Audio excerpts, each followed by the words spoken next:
wala talagang sabi ng ng fire prevention kahit talagang hindi na pwede itong building na ito. But in the meantime, mukha namang nakapag-adjust ng yung ating school administration. Nakapag-adjust sila, hindi sila nag-suspend ng klase, naglipat-lipat lang. So now, we must look to the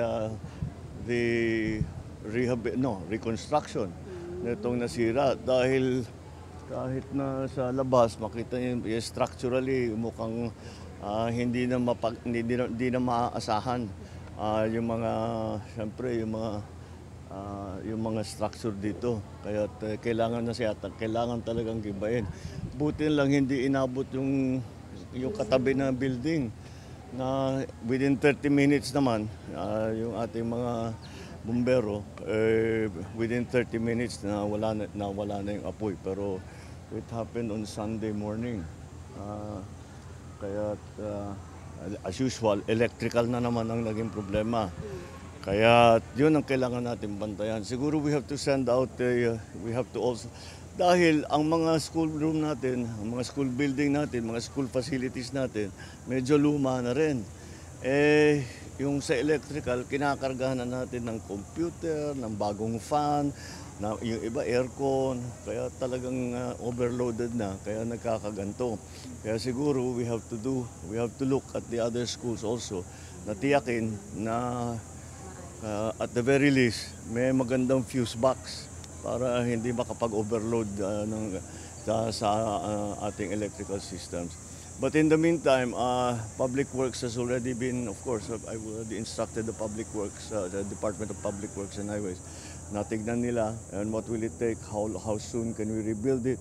Ang plano yata, ito 2 stories, gagawing 4 stories, tapos mga ibang facilities na kailangan. So, in a way, it's an opportunity for us to upgrade the building. It's unfortunate that it had to have happened because of a fire. Pero hopefully, pagbigyan na tayo dahil umuulan na, hindi naman maging masyadong madalas ang ganyang klaseng sunog. But yes, we'll just keep going. We'll just continue to make sure that the children are able to attend class, that the teachers have what they want. Yung mga nasirang gamit, we will replace it.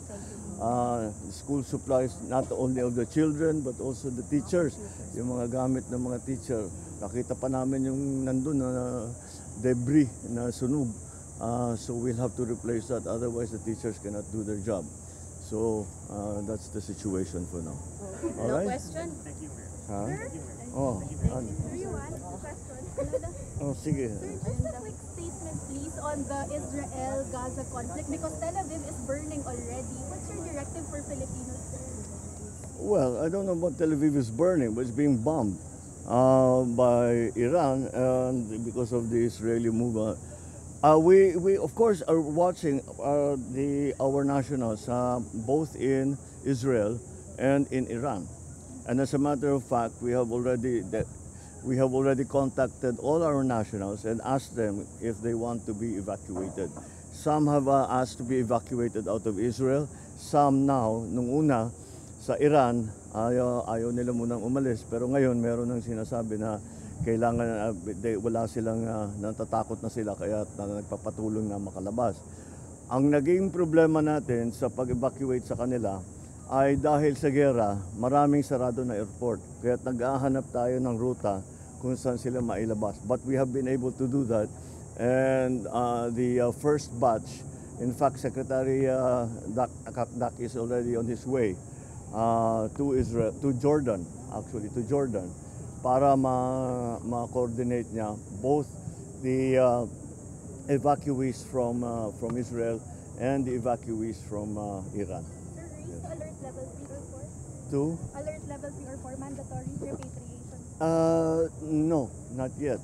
We generally leave it to each individual or each family to decide for themselves whether or not they feel safe or whether or not they would like to be evacuated. Sir, the expected impact is higher oil prices here. How are we bracing for that, sir? Well, again, we're starting already with the assumption that the oil prices will in fact go up, and I cannot see how it will not, because the Straits of Hormuz will then be blocked if it escalates. The oil cannot come out of its sources, so the prices will certainly be affected.